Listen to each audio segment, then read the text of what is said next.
जैन इरिगेशनने गेल्या 1970 पासून म्हणजे जवळजवळ आज जो 42 वर्षाचा कालावधी जो झालेला आहे, त्या कालावधीमध्ये महाराष्ट्र नव्हे, भारत नव्हे, तर जगातल्या जवळजवळ 40 देशामध्ये शेतीमधील जे तंत्रज्ञान बदलून आणण्याचं काम जैन इरिगेशनने केलेलं आहे. असं काय तंत्रज्ञान आहे जे कमी किमतीमध्ये पूर्वीच्या वक्त्यांनी आपल्या भाषणामध्ये याचा उपमोग केलाच होता की एकीकडे आम्हाला उत्पादन वाढवून खर्च कमी करून हा सारांश घेऊन जैन इरिगेशन 1970 पासून हे काम केलेलं आहे. जैन इरिगेशनचं तंत्रज्ञान आज सगळीकडे शेतकऱ्यांनी आत्मसात केलेला आहे. त्यामध्ये पहिला जो सर्वात महत्त्वाचा भाग जो येतो जैन इरिगेशनचा, तो येतो टिश्यू कल्चरचे म्हणजे उती संवर्धित प्रोसेसद्वारे प्रक्रियेद्वारे तयार केलेले टिश्यू कल्चर बनाना आणि टिश्यू कल्चर भगवा डाळिंबा. शेतकरी बंधू, मला सांगताना गर्व वाटतो आहे की 1995 पासून टिश्यू कल्चर केळीचं उत्पादन जेव्हा सुरू केलं तेव्हा याचं उत्पादन जे होतं ते 50,000 केळी रोपांचं उत्पादन होतं.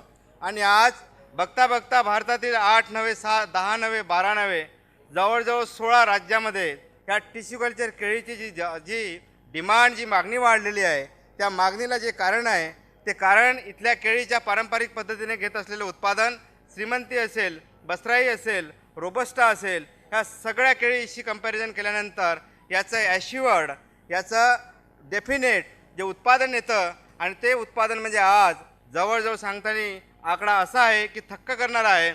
सुमारे 62 टन एकरी उत्पादन केळीमध्ये टिश्यू कल्चर जैनच्या इथल्या शेतकऱ्यांनी घेतलेले आहे. असे 62 टन घेणारे शेतकरी आंध्र प्रदेशमधील वरंगळा ह्या येथील शेतकरी आहेत. टिश्यू कल्चर केळीचं उत्पादन पश्चिम महाराष्ट्रामध्ये सोलापूर, सांगली, सातारा, पुणे, अकलूज या भागामध्ये ज्या पद्धतीने घेतलं जातं तिथे जो ॲव्हरेज उत्पादन आहे तो 28 टनापासून तर 35 टनापर्यंत आहेत. विदर्भामध्ये गेल्या 5 वर्षापासून ह्या पिकाला लागवडीला सुरुवात झालेली आहे. विदर्भातील नागपूर असेल, वर्धा असेल, यवतमाळ असेल, चंद्रपूर असेल, भंडारा असेल, नागपूरचा परिसर असेल, ह्याही भागामध्ये टिश्यू कल्चर केळीची लागवड प्रचंड प्रमाणामध्ये वाढत आहे. आणि मला सांगताना अभिमान वाटतो की ह्याही परिसरातील शेतकऱ्यांनी टिश्यू कल्चर केळीचं व्यवस्थापन, टिश्यू कल्चर केळीचं खते, टिश्यू कल्चर केळीचं तंत्रज्ञान समजून घेतल्यानंतर येथील शेतकऱ्यांनी जे उत्पादन घ्यायला सुरुवात केलेली आहे तेही उत्पादन आज 25 टन, 27 टन, 32 टनापर्यंत एकरी शेतकरी माझे इथे गेलेले आहेत.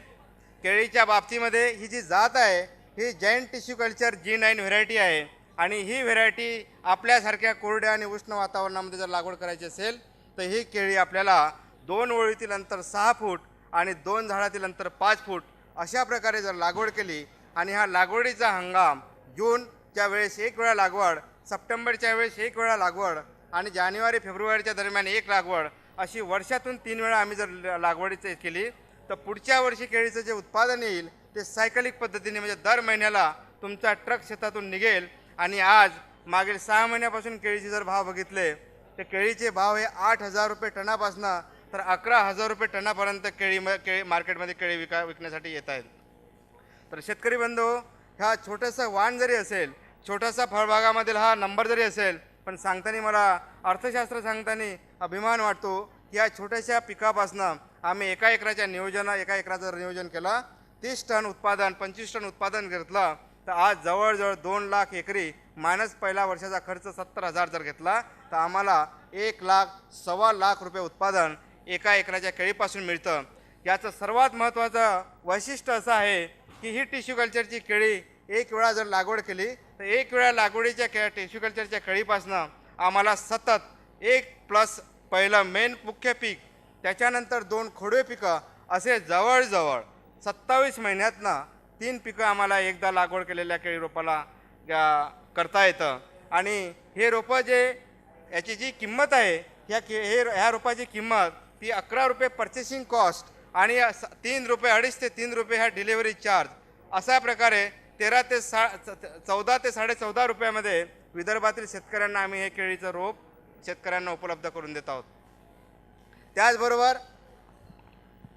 विदर्भातील उष्ण आणि कोरड्या वातावरणामध्ये नव्हे, मध्य भारतातील हे जे काही 3-4 राज्य आहे ह्या राज्यामध्ये आज संत्र्याला पर्याय म्हणून जे पीक उभं राहत आहे ते पीक म्हणजे भगवा टिश्यू कल्चर डाळिंबाचं पीक आहे. शेतकरी बंधू, ह्या पिकाच्या बाबतीत बोलायचं झालं तर हे जे भगवा पीक आहे हे पीक आमच्या कोरड्या वातावरणात उष्ण वातावरणामध्ये अतिशय चांगल्या प्रकारे गेल्या 3 वर्षापासून लागवड होत आहे. याची सुरुवात आम्ही प्रायोगिक तत्वावर 2003मध्ये केली होती. अनेक प्रयोग केल्यानंतर 2005मध्ये आम्ही हे पीक शेतकऱ्यांसाठी व्यापारी तत्वावर उपलब्ध करून दिलेले आहे.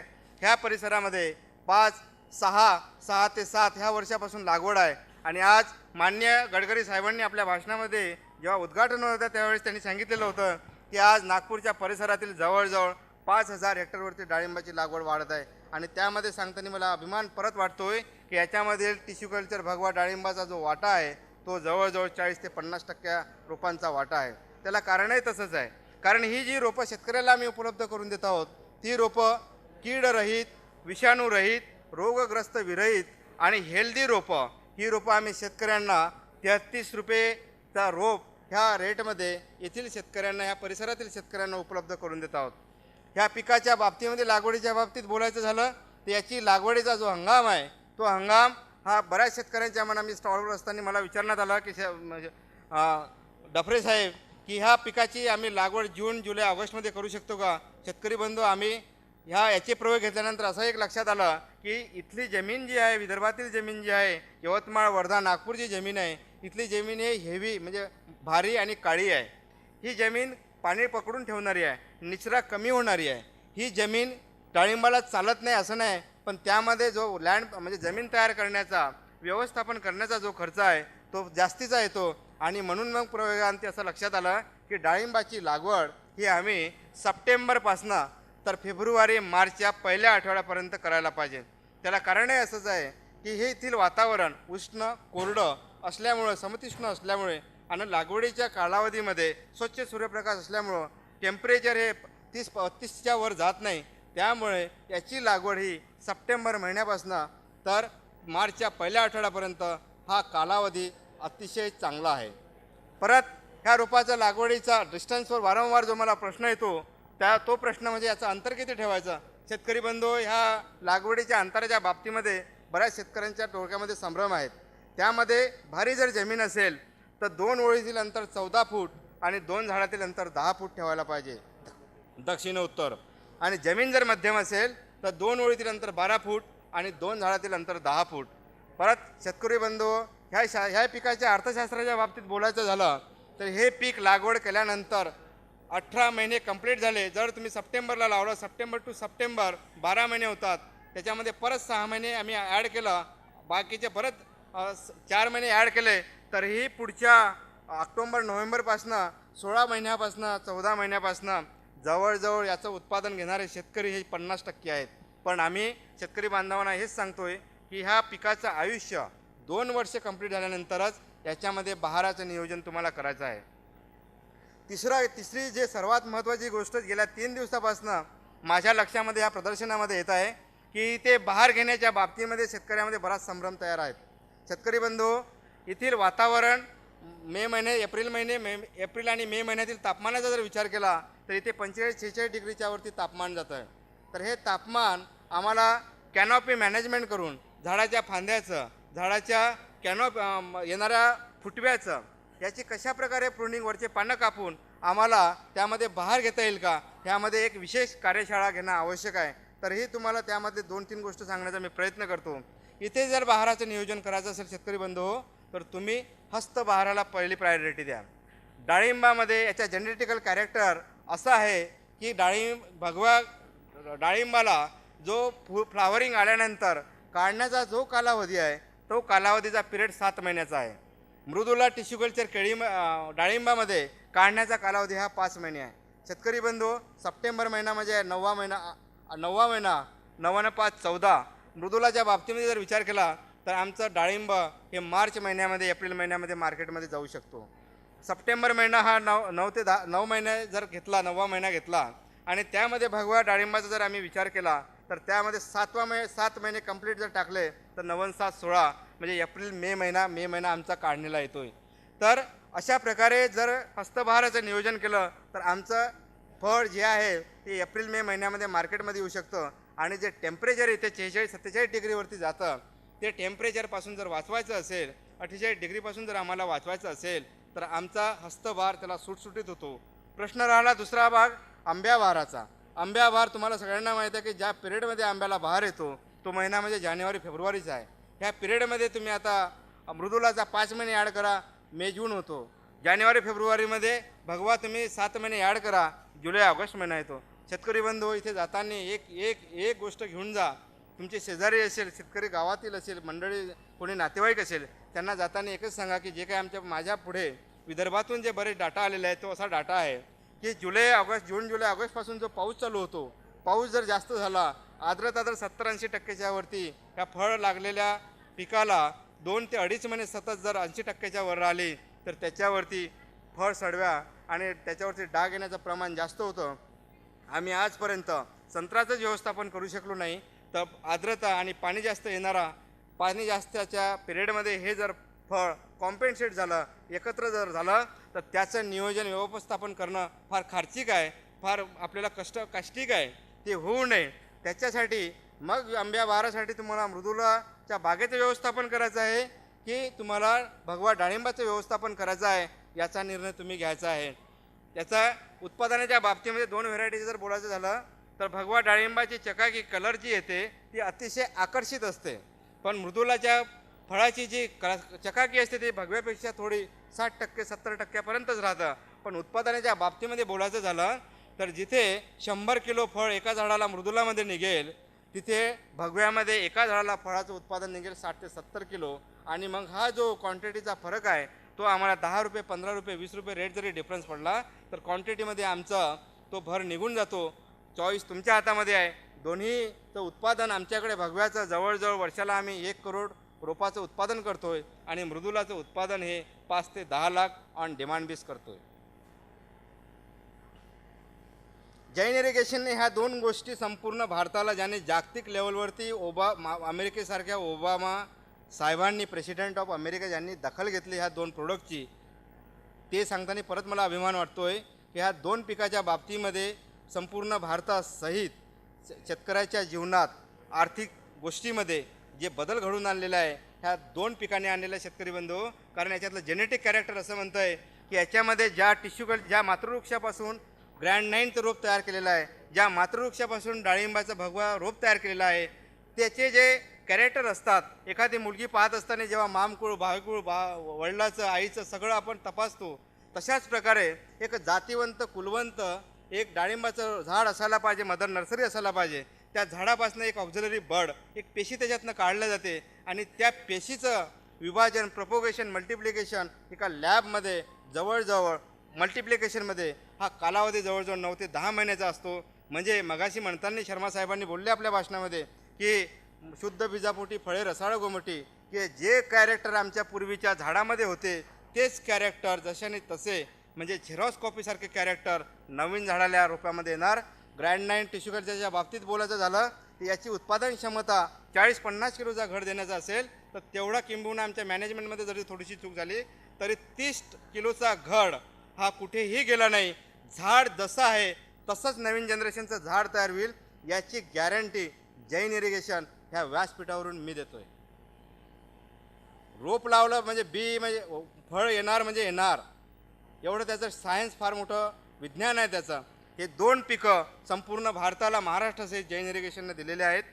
त्यानंतर सुमारे 850 एकरवरती वेगवेगळ्या पिकावरती मागे माननीय गडकरी साहेबांनी भाषणामध्ये म्हणाले होते की उद्घाटनाच्या वेळेला की पंढरपूरमधील शेतकऱ्यांनी 375 टनाचं उत्पादन हेक्टरी ऊसाचं घेतलेलं आहे. त्यामध्ये जे टेक्नॉलॉजी सपोर्ट केली होती, प्रोव्हाइड केली होती, ती जैन इरिगेशनने केलेली होती. आणि तोच प्रयोग आज विदर्भामध्ये, महाराष्ट्रामध्ये येथील संस्थाला, येथील कारखान्याला पकडून आम्ही चालू करत आहोत. शेतकरी बंधू सांगताना अजून एक मला आनंद वाटतो की जैन इरिगेशननी क्वालिटीचे मँगोचे रोपं जे तयार केलेले आहे ते जवळजवळ वर्षाला 90 लाख रुपये आम्ही तयार करतो. आणि ते केशर, रत्ना, आम्रपाली हे सगळ्या प्रकारचे आंब्याचे रोपं एका ISO प्रणालीच्या नर्सरीच्या माध्यमातून आंध्र प्रदेश, महाराष्ट्र, तामिळनाडू, छत्तीसगड, मध्य प्रदेश येथील शेतकऱ्यांना ते उपलब्ध आहेत.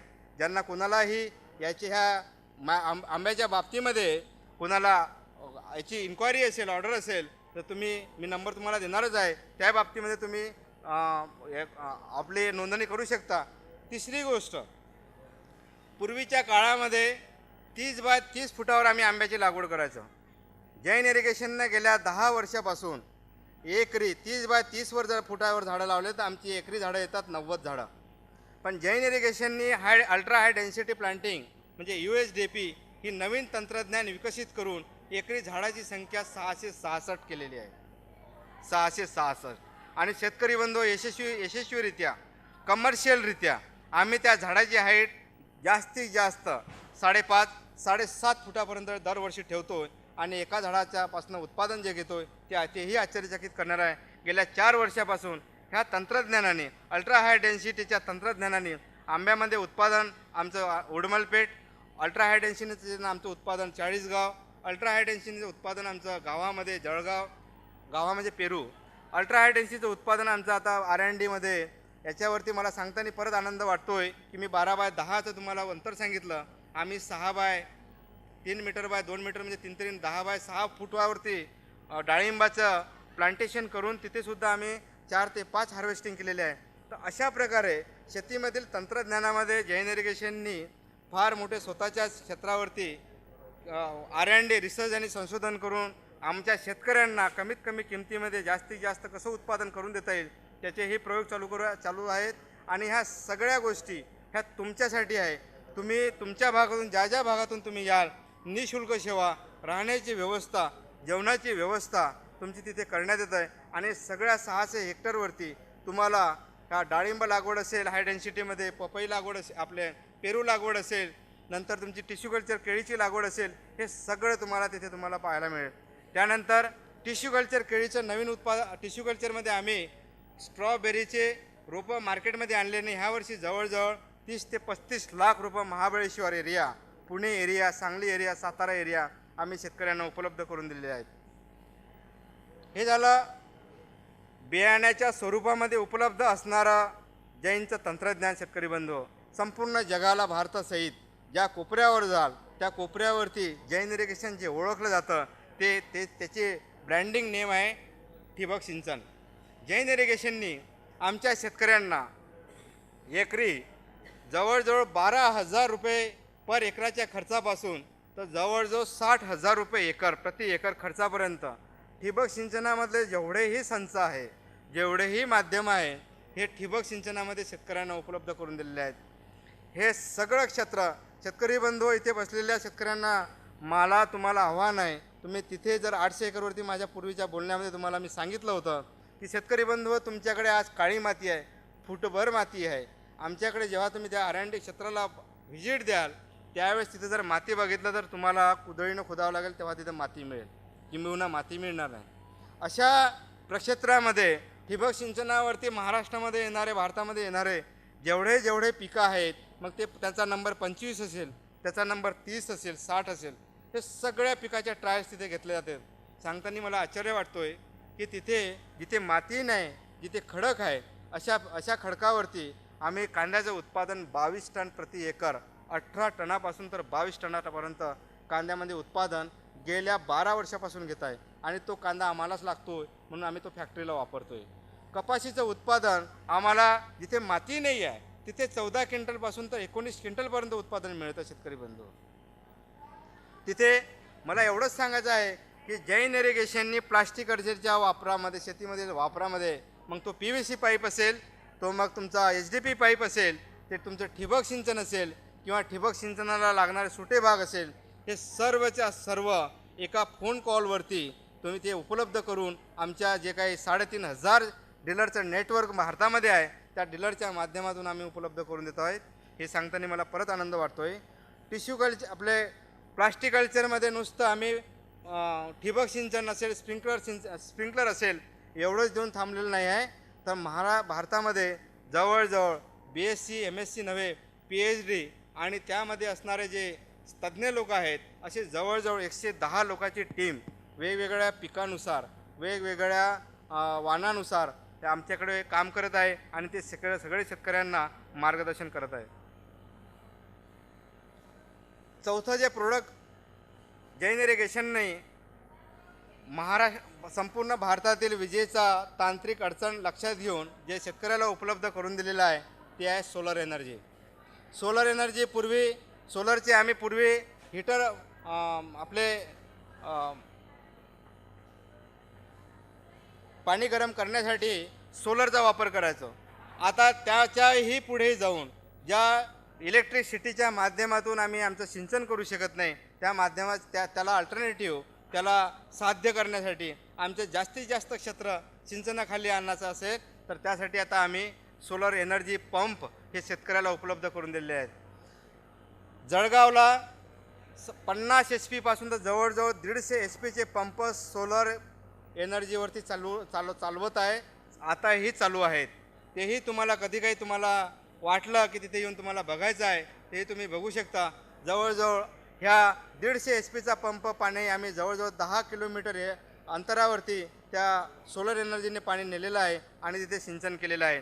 मला याच्यातनं सांगताना एकच वाटतं आहे की तुमची शेती वर असेल आणि पाणी खाली असेल आणि पाणी वर चढवता येत नसेल तर तिथेही असे भारतामध्ये नव्हे महाराष्ट्रामध्ये नव्हे तर जगामध्ये जैन इरिगेशननी मोठमोठ्या विकसित देशामध्ये ते लिफ्ट इरिगेशनचे प्रोडक्ट सोलरच्या माध्यमातून राबवलेले आहेत.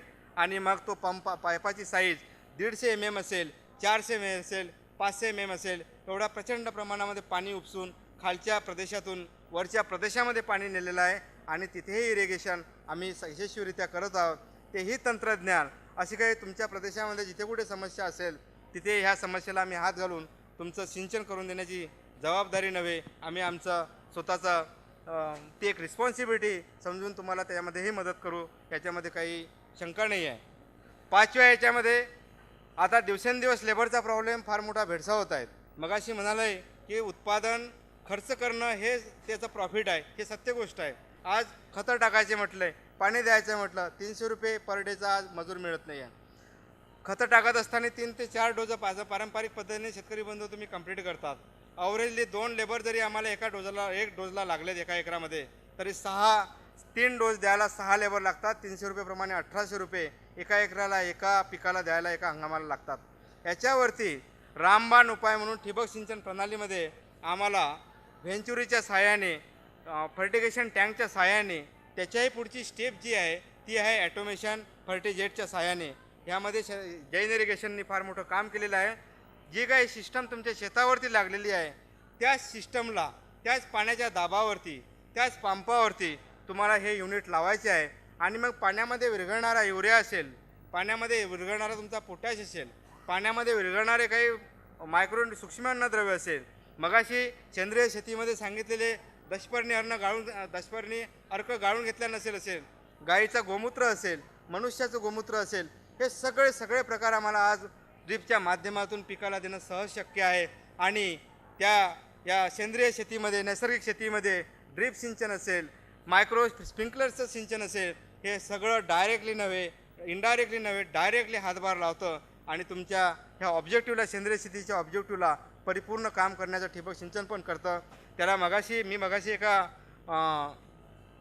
व्याख्यानामध्ये बघत होतो की जमिनीचं टेम्परेचर जर हे 25 डिग्रीच्या पुढे 30 डिग्रीच्या पुढे जर गेलं, उन्हाळ्यामध्ये तुम्हाला साक्ष आहात, तुम्ही लोक सर्व साक्ष आहात की आमचं टेम्परेचर एप्रिलमध्ये ह्या भागातील टेम्परेचर हे 35-40 डिग्रीच्या पुढे वाढायला जातं.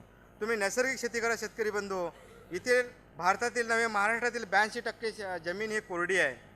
ज्या पद्धतीने तुम्ही पाण्याचं नियोजन पाण्याचं कन्झर्वेशन जर केलं नाही आणि आमची जमीन ही कोरडी सतत 6 महिने जर राहिले तर जो काही प्रकार तुम्ही जो काही त्यामध्ये जीवाणूचं संवर्धन करण्यासाठी जो काही यशस्वीरित्या प्रयत्न केला आणि 35 ते 40 डिग्री 45 डिग्रीच्या वरती जमिनीचं तापमान ह्या 2 महिन्यात जर गेलं तर त्यामध्ये ते जीवाणू जिवंत राहतील का नाही याच्यामध्ये अजूनही त्यामध्ये संशोधनाचं फार मोठं काम आहे असं मला वाटतं.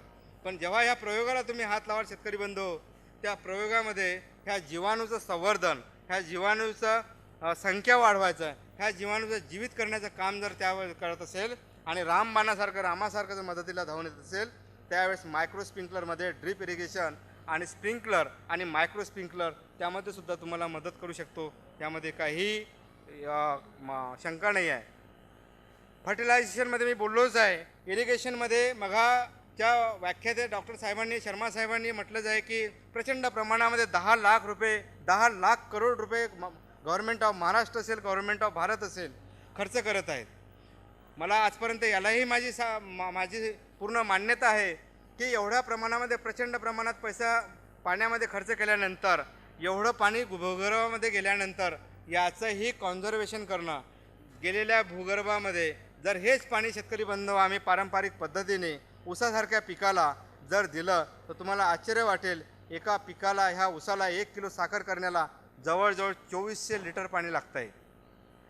अनेक 10 लाख करोड रुपयाचं बजेट करून तुम्ही भूगर्भात पाणी साठवलं, बोरमध्ये साठवलं, विहिरीमध्ये साठवलं, पाण्यामध्ये साठवलं आणि पंपाच्या सहाय्याने भूगर्भातील पाणी तुम्ही अशा प्रकारे म्हणजे माहिती अभावी फ्लड पद्धतीने, पारंपरिक पद्धतीने, आळे पद्धतीने पिकाला जर सोडलं, तुम्ही पिकाला पाणी देत नाही, ते जमिनीला पाणी देता आणि 1 किलो साखर करण्यासाठी तुम्ही 2500 लिटर पाणी देता.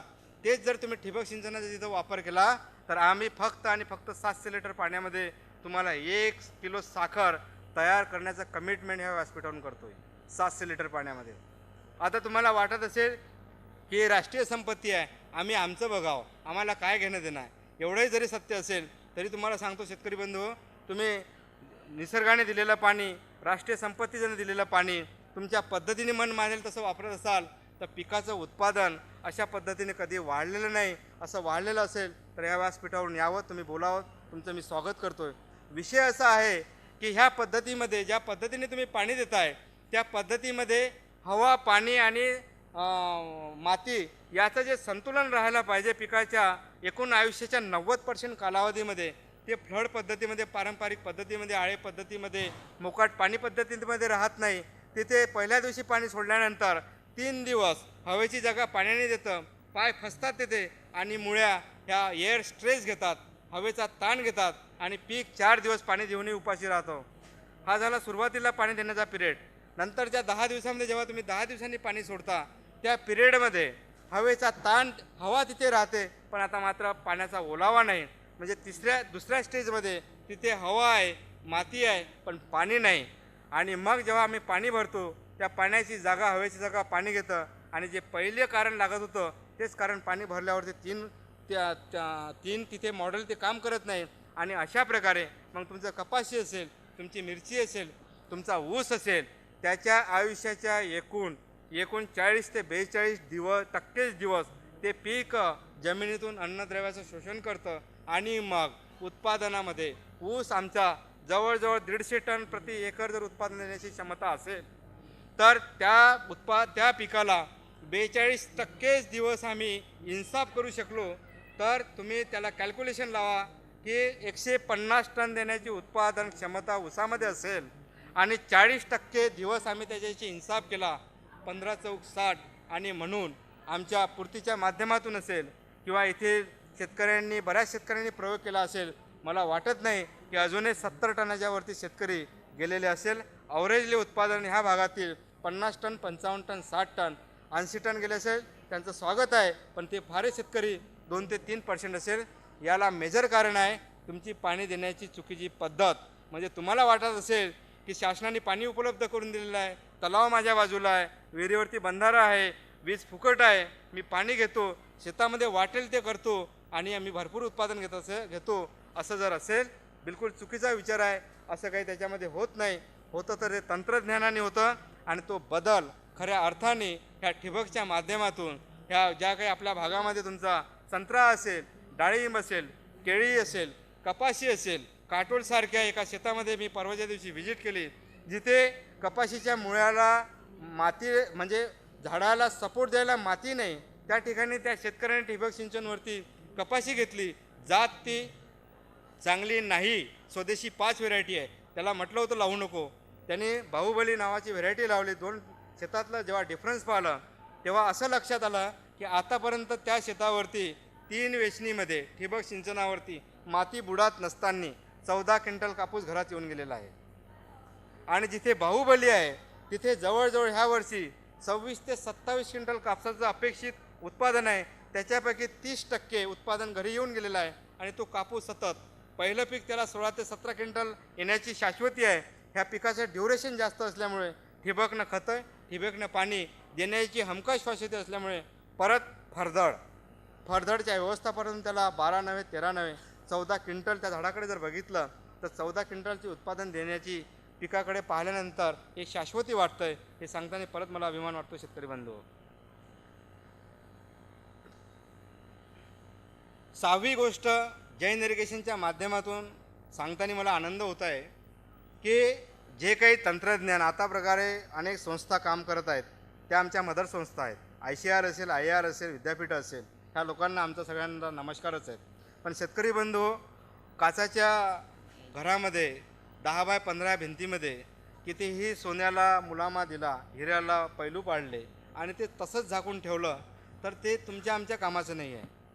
आणि अतिशय चांगल्या प्रकारचे संशोधन झालेलं तंत्रज्ञान जैन इरिगेशन जे काही तिथे तयार होतं, प्रक्षेत्रावरती राबवलं जातं, नंतर प्रोग्रेसिव्ह शेतकऱ्याच्या फार्मावरती त्याच्या जवळजवळ 4 ते 5 वर्ष ट्रायल होतात. आणि हा सगळा डाटा कलेक्ट केल्यानंतर चेअरमॅनच्या अध्यक्षतेखाली यांची कमिटी असल्यानंतर त्याला हिरवी झेंडी दिल्यानंतर हे तंत्रज्ञान आम्ही भारतातील जवळजवळ 24 राज्यामध्ये नव्हे, देशातील 15 देशामध्ये आमची जवळजवळ जैन इरिगेशनची एक्सटेन्शन जी टीम आहे ती आम्ही नेण्याचा प्रयत्न करतो. ही व्यासपीठावरून भाषण देण्याचाच विषय नसेल तर आमच्या प्रत्येक जिल्ह्यामध्ये एक ॲग्रोनॉमिस्ट ज्याला प्रॅक्टिकल शेताच्या बांधावरचं नॉलेज आहे, ज्याला मातीचं नॉलेज आहे, ज्याला पाणी दिल्यावरती मातीचा सुगंध नाकात जाण्याची स्मेल घेण्याची टेस्ट डेव्हलप झालेली आहे, असे हाडाचे ॲग्रोनॉमिस्ट आमच्याकडे उपलब्ध आहेत. इथेही आमच्या नागपूर जिल्ह्याला इथे आमचे अनुभवी शास्त्रज्ञ आहेत. तर अशा प्रकारे हे सगळं काम करत असताना त्यामध्येही ज्या एक्सटेन्शनच्या माध्यमातून जैन इरिगेशननी जे परत काम केलेलं आहे की तुम्ही विद्यापीठाचे किंवा संशोधनाचे कोणतेही बुक्स पानं उघडा, त्यामध्ये तुम्हाला फिक्स अंतर, लागवडीचं अंतर दिसेल. शेतकरी बंधू, आता नवीन तंत्र मगाशी इथे ह्या स्टॉलच्या मागे हाय डेन्सिटीचं याच्यामध्ये एकरी 20 ते 30 हजार झाडं आम्हाला कपाशीचे कसे ठेवता येईल, तर त्याने तो बदल जो केलेला आहे तो जॉमेट्रीमध्ये लागवडीच्या पद्धतीमध्ये बदल केलेला आहे. याच्यावरती प्रचंड प्रमाणामध्ये कपाशी असेल, नंतर तुमच्या भाजीपाल्यामध्ये तुमची वांगी असेल, टमाटर असेल, भाजीपाला असेल, ह्या सगळ्यामध्ये तुमच्या केळीमध्ये, पपितामध्ये ह्या लागवडीच्या पद्धतीमध्ये जे प्रचंड प्रमाणामध्ये काम केलेलं आहे, जॉमेट्री बदलवण्यामध्ये काम केलेलं आहे, ते जैन इरिगेशनने केलेलं आहे. तुम्हाला केळीच्या बाबतीत उदाहरण द्यायचं झालं तर 5 बाय 5 वरती केळीची लागवड करा, हे फिक्स आहे. कुठल्याही तुम्ही विद्यापीठाचं बुक्स उघडा. पण जी व्हेरायटी आम्ही इथे आणली, ग्रँडनाईनसारखी व्हेरायटी आणली, त्याचा फिजिओलॉजी जर बघितली, त्याचा लीफ एरिया इंडेक्स जर बघितला, त्याला येणारे 17, 18, 19 पानं वयाच्या 9व्या महिन्यात जर बघितले तर प्रचंड प्रमाणामध्ये लीफ एरिया आहे. म्हणून त्याचं जॉमेट्रीचं काम आम्ही त्याला बघितल्यानंतर 6 बाय 5 वरती आमच्या एरियामध्ये आम्ही त्याला रिकमेंड केलं. कपाशीमध्ये एकरी झाडाची संख्या वाढवायला पाहिजे. इथे 4 बाय 3 आडवाई डवरा चालला पाहिजे आणि उभा डवरा चालला पाहिजे. आमच्या शेतकऱ्याच्या डोक्यामध्ये फिक्स आहेत.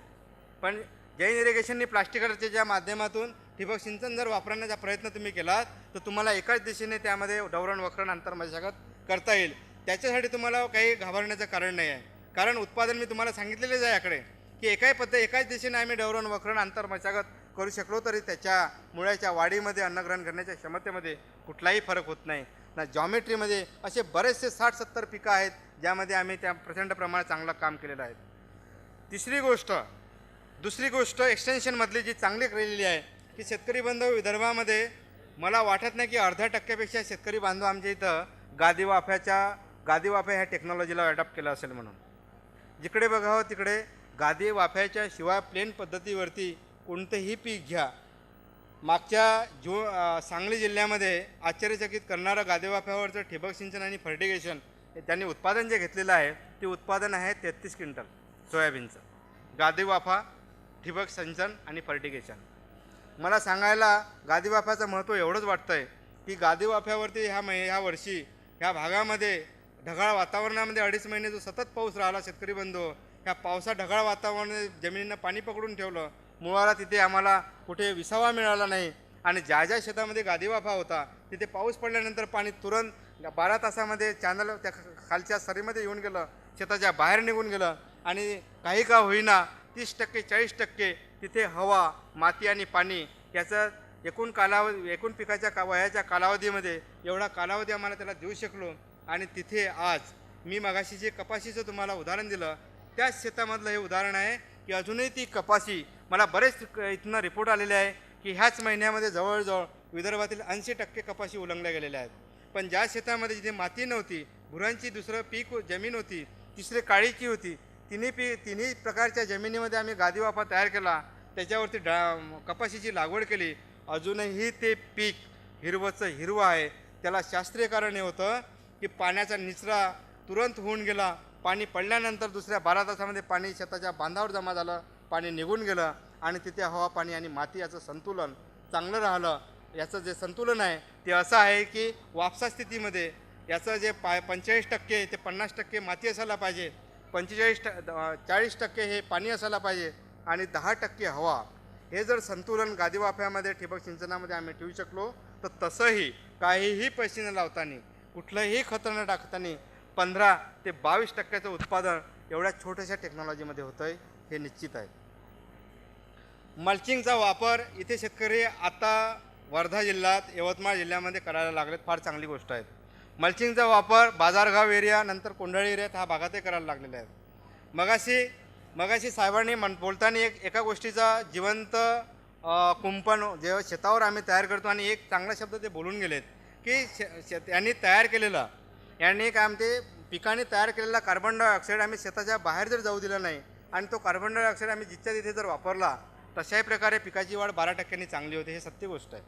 तिसरी गोष्ट, मल्चिंगमध्ये जो काही मल्चिंग पेपर आम्ही लावतो आहे त्यामध्ये तुम्ही बघितलं का कधी की झाड मुळ्याच्या आधाराने वर वाढतं आणि झाड पूर्ण विकसित झाल्यानंतर ती संपूर्ण जागा ती सावली घेतं आणि ह्या सावलीमध्ये, अंधाऱ्या जागेमध्ये मुळ्याची वाढ झपाट्यानं होते, हे शास्त्र म्हणतं.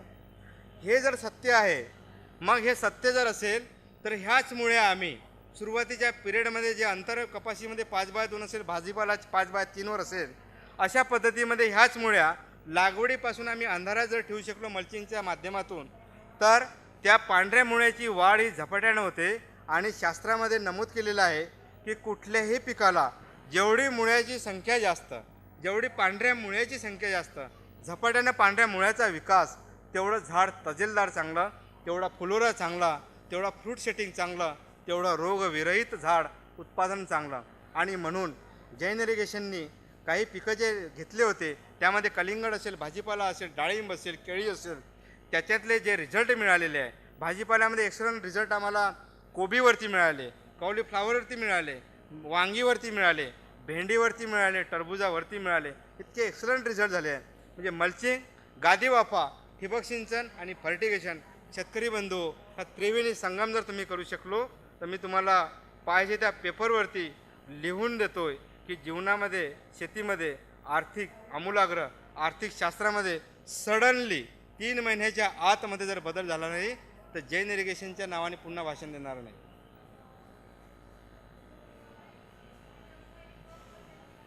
त्यानंतर माझ्या शेतकरी बांधवांसाठी जैन हायटेक इन्स्टिट्यूट जळगाव इथे कुठलीही फी न घेताना, फक्त आम्हाला 25 ते 30 लोकांचा ग्रुप पाहिजे आहेत. तुमचे कुठलेही पिकं असतील, तुमच्या कुठल्याही समस्या असतील, मातीच्या असेल, रोगाच्या असेल, पिकाच्या असेल, पाण्याच्या असेल किंवा आर्थिकही असेल, त्या सगळ्यांसाठी इंटिग्रेटेड मॉडेल आम्ही तयार केलेलं आहे. आणि ह्या सगळ्याचं ट्रेनिंग आम्ही तिथले एक्सपर्टच, फक्त आमची रिक्वायरमेंट एवढीच राहील, येताना 25 ते 30 लोकांचा ग्रुप यायचा आहे.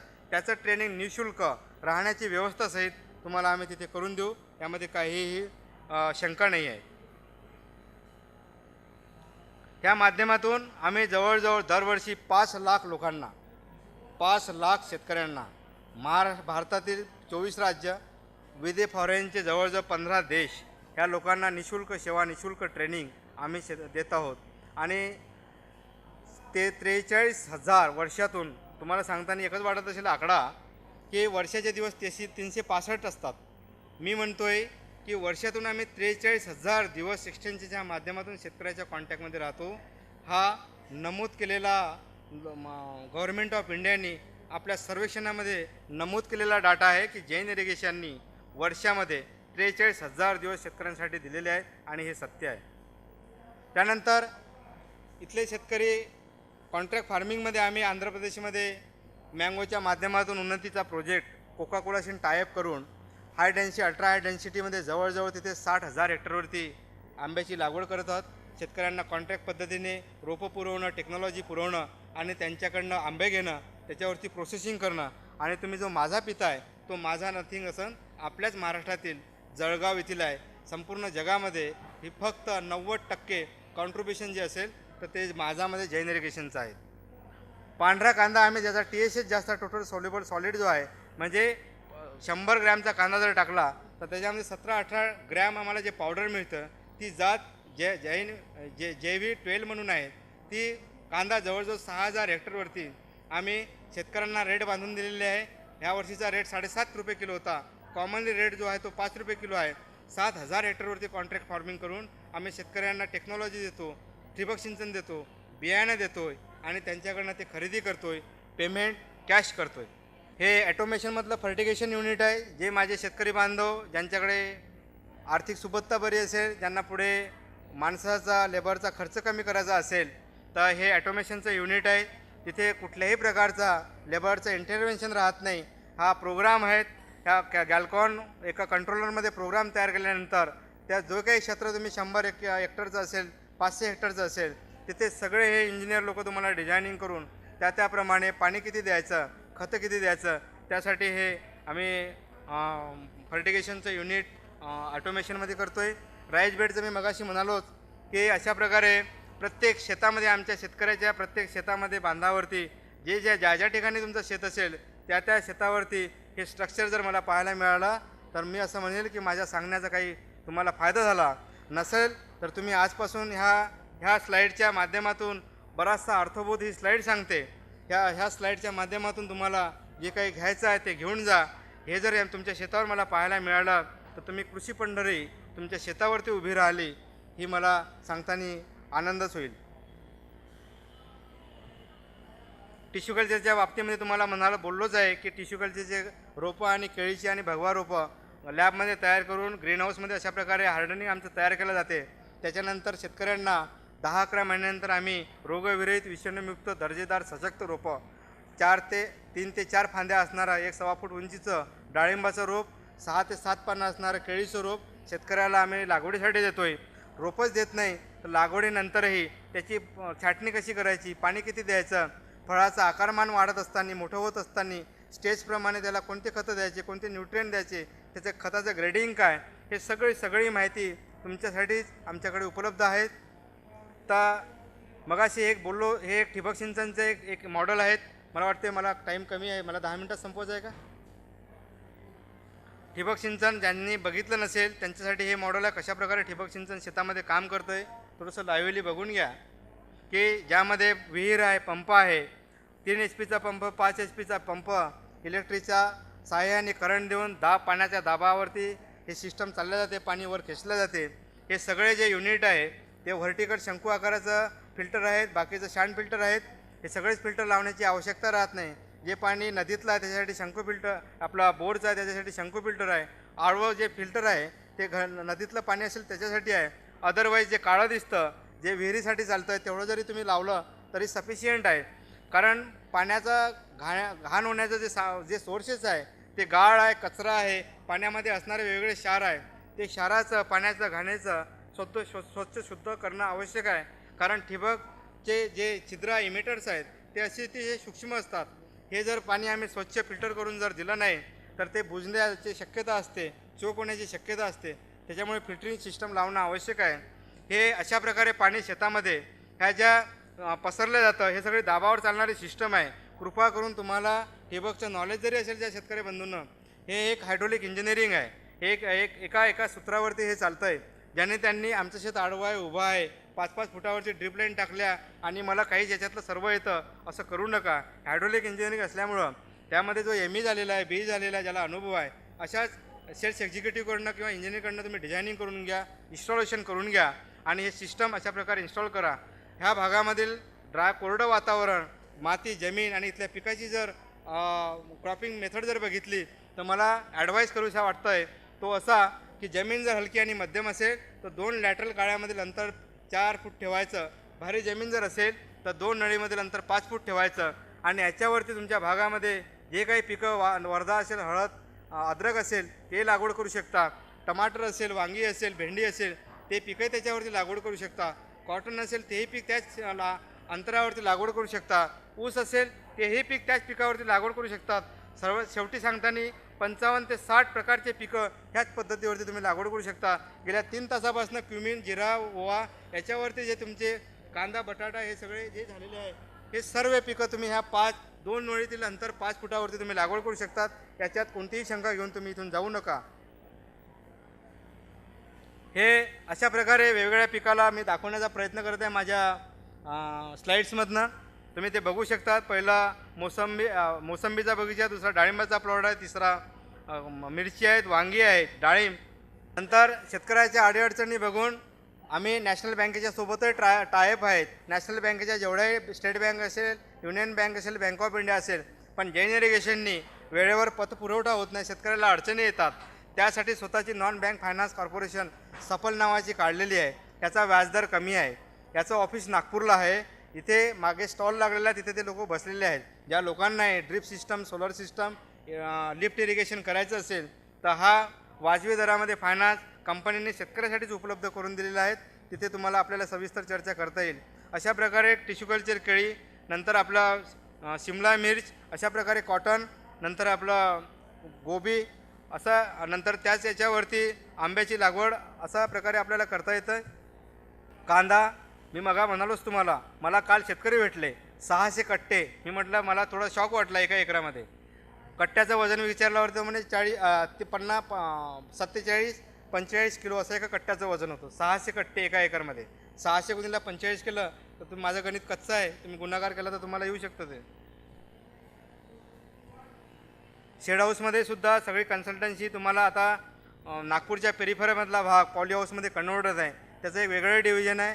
ह्या पॉली हाऊसमध्ये तुम्ही जरबेरा, कार्नेशन, नंतर आपला शिमला मिर्च ह्यासारखे पिकं, किंवा ऑफ सीझनमध्येही तुम्ही आपले टमाटर जर आणले, ऑफ सीझनमध्ये जर तुम्ही काकडी आणली तर ज्यावेळेस काकडीला भाव 25-30 रुपये राहतो, अशा पिरियडमध्ये जूनमध्ये जर आम्ही काकडी एप्रिलमध्ये लावून, कारण तुम्ही साक्षी आहात की वेलवर्गीय पिकाला 45 डिग्रीच्या वर जर तापमान गेलं तर फळधारणा होत नाही. पण पॉली हाऊसच्या माध्यमातून, शेड हाऊसच्या माध्यमातून आम्ही मायक्रो स्प्रिंकलर जर लावलेत आणि त्याला सकाळ संध्याकाळ मायक्रो स्प्रिंकलरनं आतमध्ये पाणी जर दिलं आणि सकाळीच, दुपार आणि संध्याकाळी 3 वेळा ठिबकच्या माध्यमातून एकूण दिवसातलं पाणी 3 वेळा विभागून जर दिलं तर काकडीसारखं उत्पादन आम्ही 45 डिग्रीमध्ये होऊ शकते. 30 टन मिळणार नाही, पण 17 टन 18 टन जर आम्हाला एकरी मिळाला, गुन्हेला 25-30 रुपये, 30,000 रुपये टन जर केलं तर तो पैसा जून जुलैमध्ये आमच्या हातामध्ये येऊ शकतो. सगळ्यांना परिस्थिती माहीत आहे की जून जुलै महिन्यामध्ये सगळे लोक सगळ्याचे 7-12 काळे होऊन बँकेकडे धावतात. ताकद असेपर्यंत जमिनीमध्ये टाकतात. ऑगस्ट सप्टेंबरपर्यंत सगळ्याचा पैसा संपलेला असतो आणि त्यावेळेस असे ऑफ सीझनमध्ये घेतलेले भाजीपाल्यामधले हे पीक आमच्या त्यावेळेला जून जुलैमध्ये बँकेमध्ये संपलेले पैसे त्यावेळेस मदतीला धावून येतो. आणि पुढील जो आम्ही थांबून जातो, ज्यावेळेस कपाशीवरती, फळझाडावरती, फुलपिकावरती जेव्हा माल तयार होतो, पैसे संपल्यामुळे आम्ही त्याचं पुढचं नियोजन करू शकत नाही. आलेलं पीक आणि नियोजन न केल्यामुळं तिथे परत आम्ही त्या चक्रव्यूहामध्ये सापडतो आणि मग 18 क्विंटल 14 क्विंटलचं उत्पादन आमचं कापसाचं 7 क्विंटल होऊन जातो. त्यावेळेस हे ऑफ सीझनमध्ये घेतलेलं व्हेजिटेबल आम्हाला मदतीला धावून येतं. 2 पैसे तुमच्या खिशात राहतं. हे सुद्धा अभ्यासाने आमच्या निदर्शनात आलेलं आहे.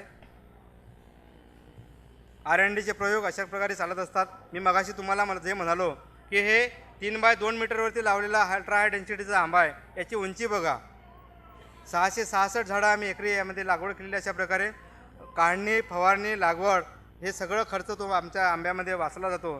केशर आणि रत्ना आमच्या ड्राय क्लायमेटमध्ये येऊ शकतो. हे प्रयोगाने ते सिद्ध झालेलं आहे.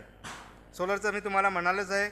आता जिथे वीज नाही, जिथे फक्त पाणी आहे, पण आम्हाला वीज नसल्यामुळे पंप चालवता येणार नाही. याचा एका HP जो खर्च येतो तो 1.5 लाख रुपये एका HP खर्च आहे. सबसिडी याच्यावरती उपलब्ध आहे. कंपनी याच्यामध्ये सबसिडी उपलब्ध करून देण्याला तुम्हाला मदत करते. डॉक्युमेंटेशन त्याचे 7 ते 8 प्रकारे लागतात.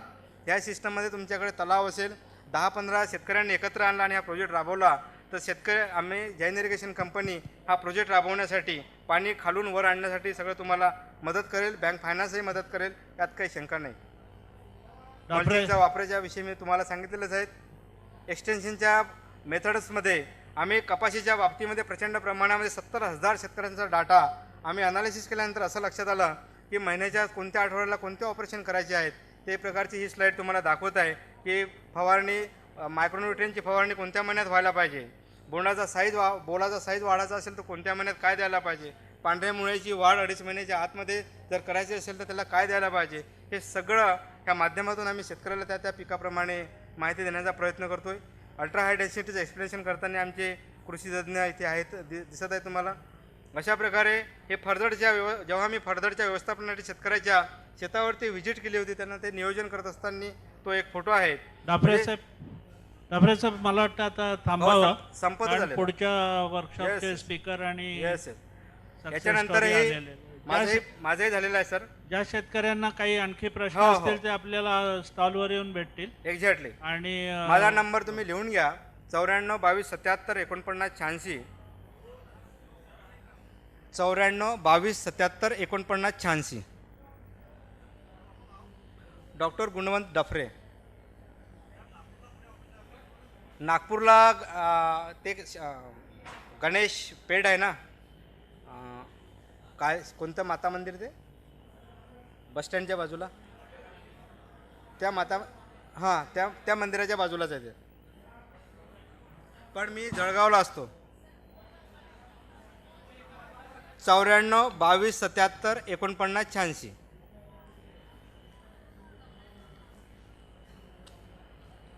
धन्यवाद करू मी. धन्यवाद. तुम्ही सगळ्यांनी शांततेने ऐकलं, नाहीतर आता काल तर घरी कोणी कोणाचं ऐकत नाही, पण तुम्ही 40 मिनिट शांततेने ऐकलं, मला सहन केलं, त्याबद्दल आयोजकाचा आणि तुमच्यासही सगळ्यांना मी धन्यवाद देतोय. जय हिंद, जय जवान, जय किसान.